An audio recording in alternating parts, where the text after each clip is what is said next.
Unconditional love and boundaries. This might be the hottest topic, and my opinion on it might not be so popular, but I do think that this is something that we seriously need to talk about. My women clients come to me and they say, Susie, I love my specific person unconditionally, and I need to change everything about them. Susie, I love my specific person. I need him to stop cheating. Susie, I love my specific person unconditionally, but, and I do not get this from men. From men, I get, I love her, I want to marry her, and I say, why? And they say, well, I just do. And I ask, do they check off all the boxes? And they're like, yeah, they actually do check off all the boxes. And then we work a game plan to get them happily married. But with women, we throw this big word, unconditional love, around. And I honestly think it is a huge problem and what is blocking you from getting your happily ever after. So hear me out. This is Susie, your beautiful millionaire swan queen. Welcome back to the garden, my beautiful ducklings. Subscribe, smash the like button, share my video. I will love you forever. I am a life coach with a 99.6% success rate in getting people back together with the love of their life. If you would be interested in working with me one-on-one and being one of my million goal to reuniting couples happily ever after, please check out the links in the description below. If you'd like to join my paid Facebook group, it's $33 a month. It is the only place I go live. It is the least expensive way to get coaching from me. I do answer all questions in there personally, and I tailor it to your specific needs. The link is in the description below as well. So unconditional love means that you love this person no matter what they do. You love this person just because you love this person. And that is actually a good thing, that you love this person. And it is okay that you love them unconditionally. I'm not saying it's not. But unconditional love, that's not what we do with our families or our friends. So, for example, I have been sick 4 days. And I don't want to say this out loud. So I woke up Sunday morning freezing to death. And I was so cold I could not get warm. By Sunday night, it was hot and cold. By Monday morning, my day off, I was just totally over it. Tuesday, Wednesday, I didn't even have my voice, so I didn't do a video. Thursday, still didn't really have a voice to be able to do a video. I was able to get like a 1-minute one out on Instagram, TikTok, my Facebook business page for you guys about unconditional love and boundaries. Today I woke up, I have my voice. So I've been sick for 4 days, and we still had to do the traditional Thanksgiving stuff here in the United States. And a lot of people in the United States dread the holidays. And I know people around the world that do as well, because the holidays mean we have to be around family that we don't love. So in order to see the family that we do love, we have to be around the family we don't love. So we're not going to use any names, but you know, the great uncle, the aunt, the cousin, the sister, they all have their own little issues, and we just don't want to deal with their issues. So we dread going to these family parties. So we set boundaries. We want to go see mom. We want to go see dad. We want to go see big brother who's in town for the week because of this. And he's got so many people he needs to see that if I don't go, bam, I'm going to miss him. So what do? I set a boundary. I say I'm going to go to this party and I'm only going to stay for 60 minutes and then I'm going to leave. So I get to go in, I get to kiss everybody, I get to spend some time with my brother, and I get to leave. That's what you should be doing at a Thanksgiving party. On my Thanksgiving, I did the guys, I'm not feeling good. I know that there was one person who has some health issues. I said, I'm being respectful. I'll just stay home. Send me a plate. And they said, no. Everybody has what you have. This morning I woke up, it's 29 degrees. It's supposed to be upper 50s. Temperature change is so drastic this time of year. Everybody gets this head thing. And this head thing is annoying because it happens every year. So what do? We get dressed, we go to the Thanksgiving, we have a wonderful time at my first Thanksgiving meal. So we had an early Thanksgiving lunch, and we had turkey and dressing, and we had mashed potatoes, green bean casserole, we had TikTok's mac and cheese, which was really good. We had sweet potatoes, enchiladas, potato salad, because it was requested, the enchiladas and the potato salad. We had banana pudding, we had pecan pie, pumpkin pie, we had cheesecakes. It was awesome. We had a great time. It was my daughter's best friend, her family. We're family. We're not even considered, we're family. So we went out there. She had her first Thanksgiving in her new house. It was awesome. We came home, we took a nap. Woke up from our nap. We got a phone call from my son who was asking some questions about the turkey. And I'm like, you need some help, bub? So we went over and we helped my son finish the turkey, which means I got to spend Thanksgiving with the ex. So I have to have boundaries. So we went over there, and Savannah and I said, there's some stuff going on in the family. How are we going to deal with this? And I said, this is the thing that you got to remember. If somebody is avoiding you, it's not because you're doing something wrong. They are avoiding you because they know they themselves are doing something wrong. So they avoid you. So we have to deal with somebody. We just take the higher ground. We speak when spoken to. We do not engage. We'll stay for a little bit. If this person creates, we're going to leave. And unfortunately, this person wasn't my ex. It was somebody else there. So we get there and we just walk in. Because, that's what we do in my family. We don't knock. Knock, knock, we're here. We just open the door, walk in, and headed straight to the kitchen to help with dinner. So we're in the kitchen helping with dinner. My 4 kids are all there. The 3 grandbabies are there. The ex is there. And it was an amazing meal. The person who is doing the wrong went and hid. So that's a score at a family Thanksgiving. But we already set our boundaries going in. But let's talk about our specific person. We don't have those boundaries. We let them cheat on us. We let them ghost us. We let them block us. We let them put up with their bad behavior, their addictions, their problems, their drama. Because we know we're the operant power, we are God, and we can change this situation, and we're going to get our happily ever after the way we want it. So I'm going to get this relationship the way that I want it, happily ever after. You're stuck on the word unconditional. Unconditional means you love that bad side of him. So we're going to use Donald Trump because this is a perfect subject. If your specific person was Donald Trump is the bad boy. You either love him or you hate him. And if you love him, you're going to love him forever. If you hate him, you're going to do one of 2 things. You're going to hate him forever, or you may learn to appreciate him. But you're not going to do both. You're not going to unconditionally love a bad boy. You're going to be like, okay, I love this person.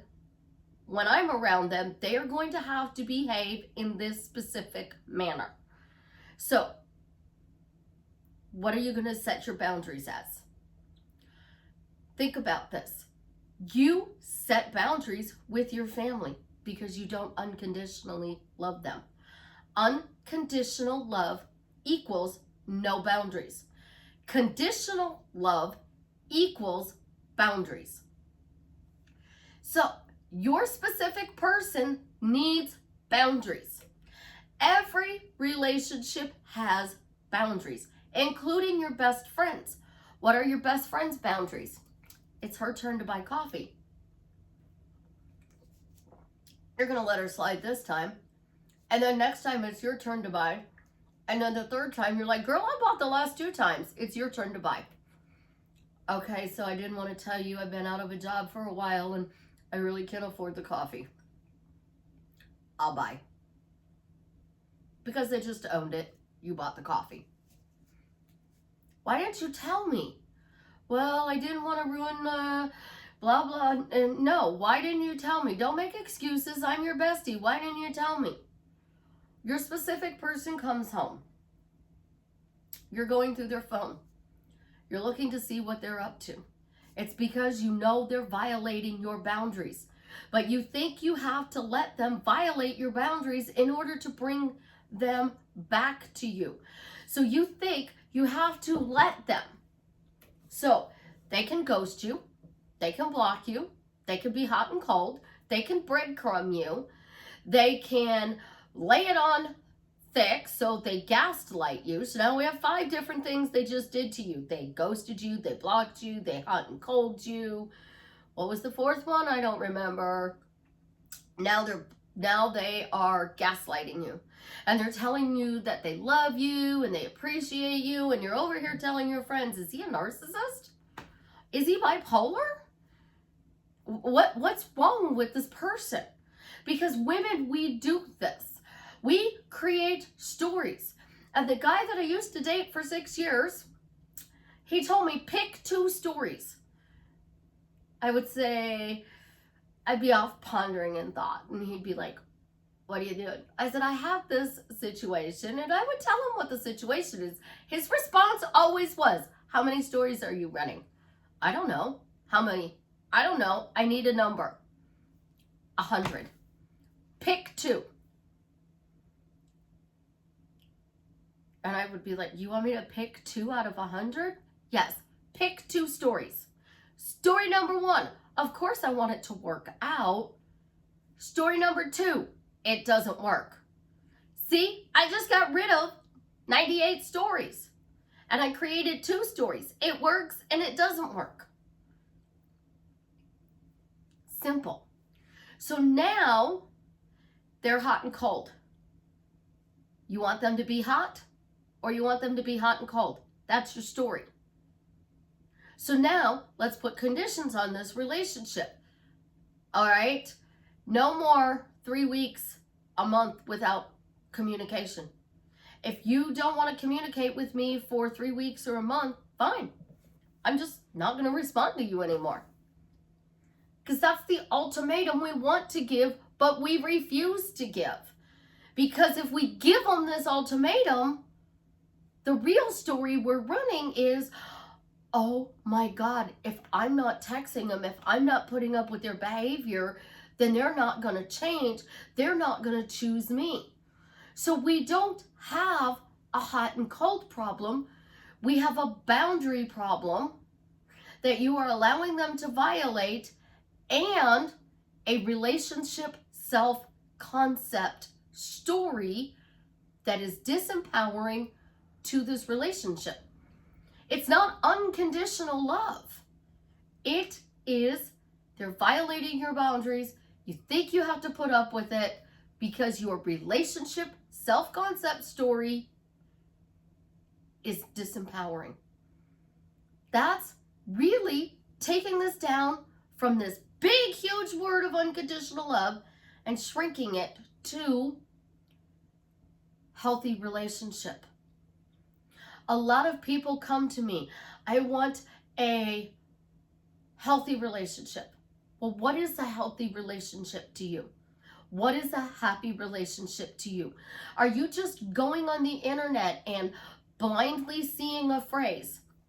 Because I'm going to tell you this morning, blindly, headset, clicker, Starbucks peppermint, white chocolate, coffee. It's the holiday one. It's amazing. Coke, and Powerade. Oh, don't forget my box of Kleenex, because I have all of this stuff going on under the camera that you don't see. I also have this really weird thing. Apparently, it's not a beater. It's for headaches. You put your head on your head, and it massages the points on your head, and it does actually help relieve the tension in your headaches. So I have all these little stories going on here. So, hot and cold. He left a half a bottle of Powerade. Oh, so he's going to come back and want this, right? But it's been a month, so why am I still keeping this? I don't drink Coke. I drink Diet Dr. Pepper. Why would he buy me Coke? It's so disrespectful. He doesn't even know what I drink. Oh my gosh, the peppermint white chocolate mocha from Starbucks is my absolute favorite drink. These are stories that you're running. I gotta hold on to this box of Kleenex. I can't use it because he bought it for me. And I haven't seen him in 3 months because he ghosted me. So I'm gonna hold on to this for dear life. I have things from people who passed away that I hold on to for dear life. Absolutely do.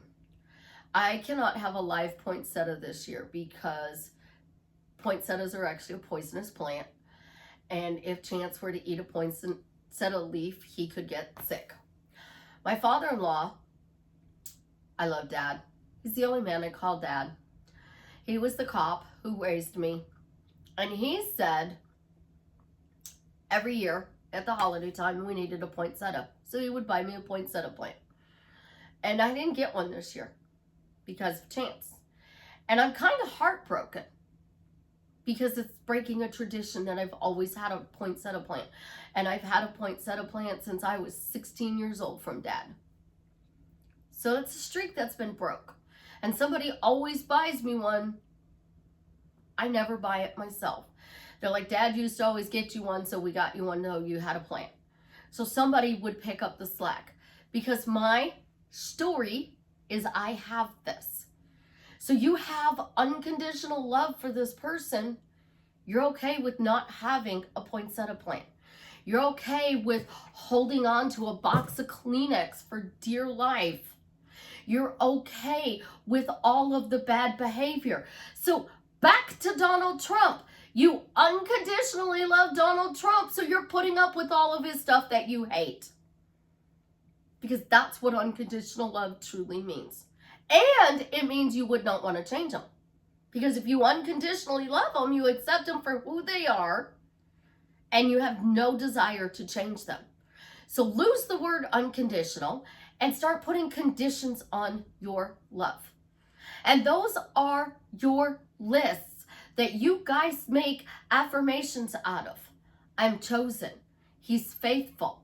He is present. He's respectful. He's honest. He's trustworthy.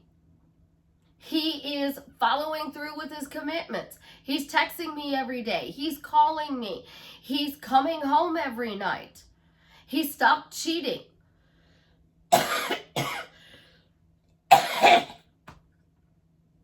That's a mouthful to say, isn't it?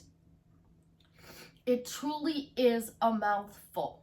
Because all of these affirmations you guys are making are to change this person that you are saying that you love unconditionally. Instead, I tell you guys to accept the situation. My specific person is hot and cold. I feel disrespected. I accept it. I don't like it. Now I'm going to change it.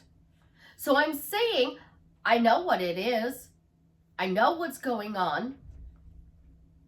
I accept that this is the way the situation is now, but get the fuck out of my bubble because now I'm going to change it.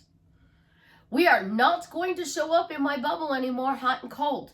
We're not showing up in my reality hot and cold. You guys are so caught up in these big words. Quantum jumping, parallel realities, unconditional love. And then you throw in words like hot and cold, breadcrumbs, blocked, iced, ghosted. And you wonder why you're getting such extreme results.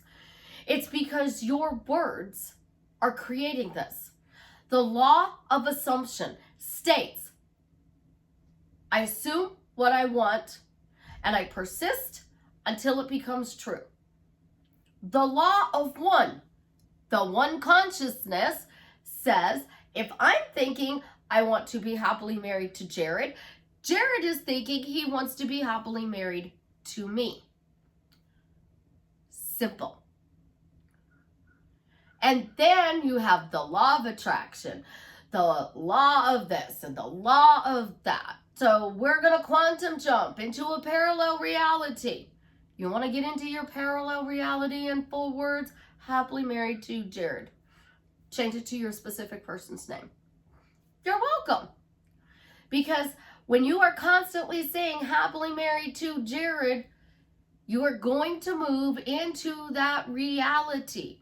You are the God of your reality. And you guys love to shove this down my throat. Susie, I am God. My specific person will not conform. What am I doing wrong? What do I need to do different? What phrase do I need to say? How do I change this situation? Exit stage left. Anything that does not have to do with me being happily married to Jared. So, I'm happily married to Jared. I have conditions. Well, I understand his job. His job has never been a problem for me. It doesn't matter. I'm actually very proud of the job that he does. What was unacceptable was that I wanted everything and he was only giving me a little bit. And at the time, with the knowledge I had, I wasn't willing to accept the breadcrumbs. So I walked away. And I spent that time working on me to make my life better. Getting divorced, going through the motions of life, trying to figure out what I was doing wrong with struggle and all of this other bullshit that was going on in my life. So much so that in 8 years, I actually could sit down at a Thanksgiving dinner with my ex and enjoy the evening with my children, which I've not been able to do. And in reality, I probably shouldn't have done it because I know he's in the gaslighting stage, as you people would like to call it. But I'm using it to my advantage so I get to spend time with my children. So in my bubble, he behaved and I got to spend the night with my children. How cool is that? Your specific person is the same way. I didn't want to accept the crumbs that he was offering, so I walked away. And when I walked away, I knew eventually we're going to come back together. Sooner or later, we're going to come back together. Do I know how long it's going to take? No. But here's the difference. I'm not waiting. I'm not counting the days. I'm not trying to figure out exactly what I need to do to get him to come back. I know it will happen. And it will happen in a way that gives me a healthy relationship. And what is a healthy relationship? I get to go to bed with him at night, knowing that he's the last thing I see. I get to wake up with him in the morning, knowing he's the first thing that I see. I get to have coffee with him. I get to go in public with him. I get to do couple things with him. But I'm not in such a hurry to get married that I want to skip the fun of dating, getting to know each other, exploring our likes and our dislikes, going on a trip, because they say don't get married before you go on vacation together, because if you go on vacation, you find out who this person truly is. If they mess up your coffee, if they bring you the wrong drink, you're not going to drink. This is Coke, and I'm drinking Coke because that's what we ordered with pizza the other day. If it was Mountain Dew, I would just throw it in the trash. And that's what you have to do with this unconditional love. You want to be in the parallel reality where you are happily ever after with your specific person. Sit down and make a list. The qualities and traits you want this person to have. So let's not forget trustworthy, honest, present, faithful, supportive, emotionally, physically, and spiritually. They need to be supportive. And then what are the other things? Do they make you laugh? Do they like the same movies as you? The same music as you? Because you don't have to like the same movies and music. You don't have to root for the same football team. You do what you want. Are you allowed to go to Taco Tuesday with your girlfriends, but he's not allowed to have any friends? What about male and female friends? Because there's a lot of people out there. I don't want my person talking to another male. I don't want my person talking to another female. There are only two people in this universe. You are born a man or a woman. My nephew is gay and transgender, and I love him to death. But he's still a boy. He's still a guy. And he tells me that. Not saying what you identify as. That's not what I'm going at here. Because if somebody saw their girl talking to my nephew, they would still flip out. If somebody saw their guy talking to a female, even though they know she's a lesbian, they're still going to flip out because they don't want their person talking to another one. So put the things on your list that are acceptable. Those are your boundaries. Those are your conditions to be in this relationship. And these are the reasons that you are happily married to that person. Stop throwing these big words around, because in all honesty, I'm here to debunk them. I'm here to blow this up in your face and make you literally take stock. You don't have to clean up your shit. So I don't have to heal from the trauma to be with Jared. But here's a little known fact if you're in my inner circle. The person who assaulted me used to work with Jared.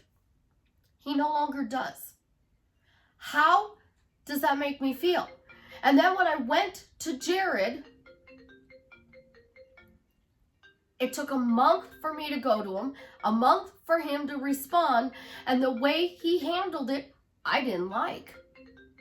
So I could blame him, I could be angry at him, or I could point my anger in the direction of the person it deserves to be in. Number 2, trauma. I understand trauma. I get it. I've been traumatized. Everybody's been traumatized. But normalizing talking about trauma with the person who is sitting in front of you, trying to give you everything, is not a good thing. If you have trauma, you want to work through your trauma, get a therapist, get a life coach, go to trauma meetings, find somebody to talk to besides your specific person. Because your specific person is just a person. And if they are a guy, they're standing in front of a woman that they like, and this woman is telling them all about the trauma that has gone on in her life, and you better not do this to me, and you better not do that to me, you don't unconditionally love that guy either.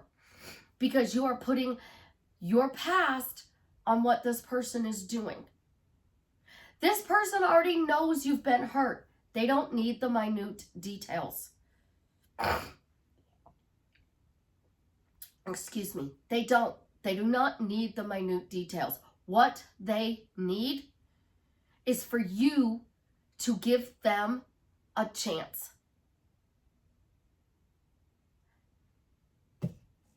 Your guy is standing in front of you, and you're telling them all about your douchebag ex. And then he leaves this bottle of Gatorade and he ghosts you.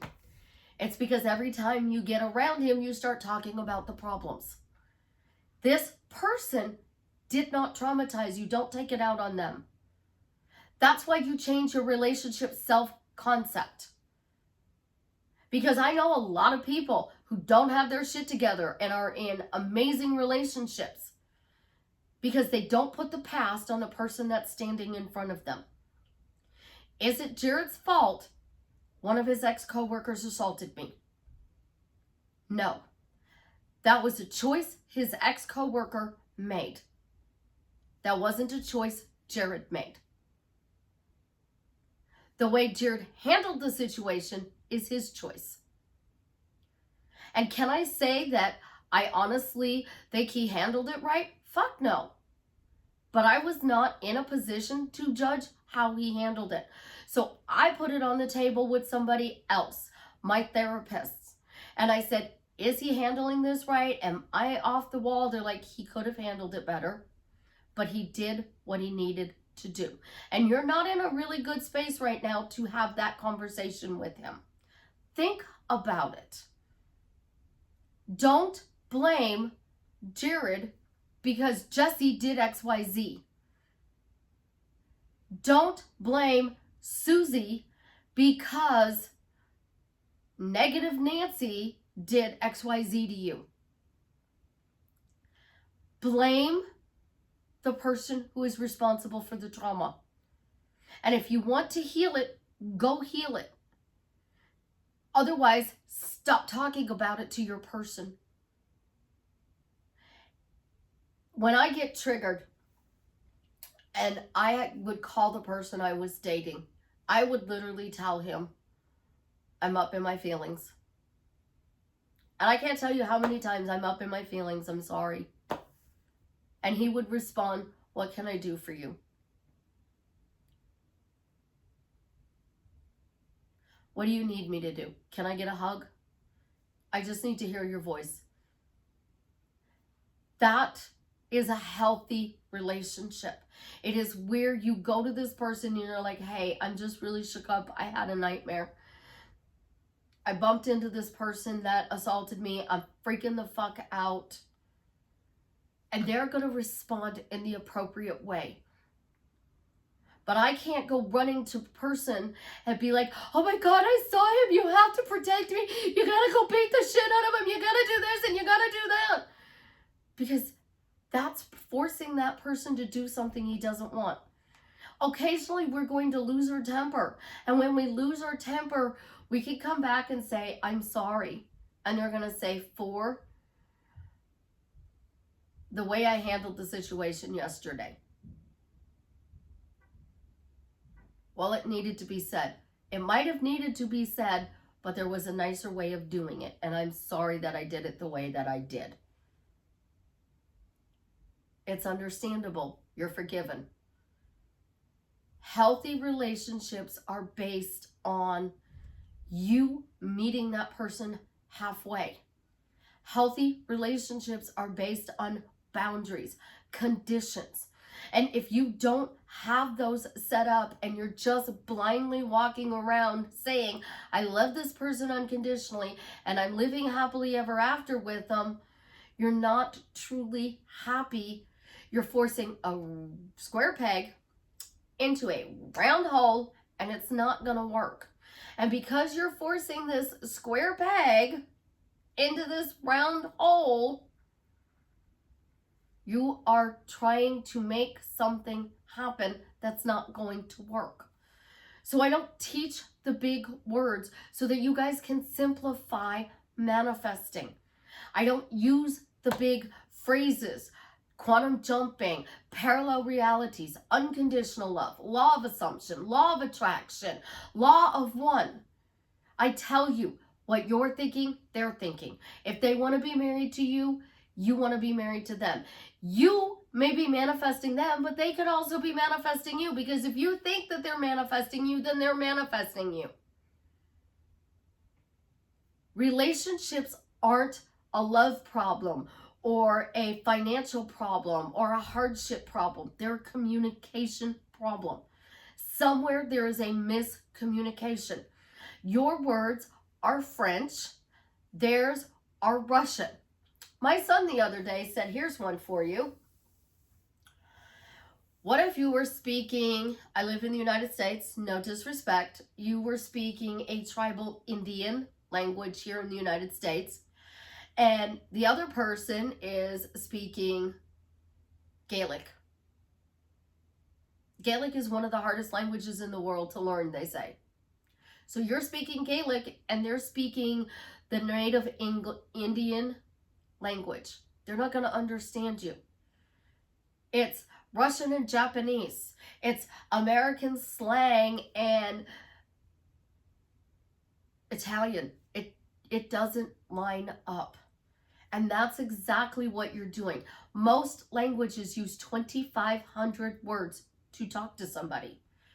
The American version of English, we have so much slang, it's 250,000 words. No wonder why people are confused and don't know what we're talking about.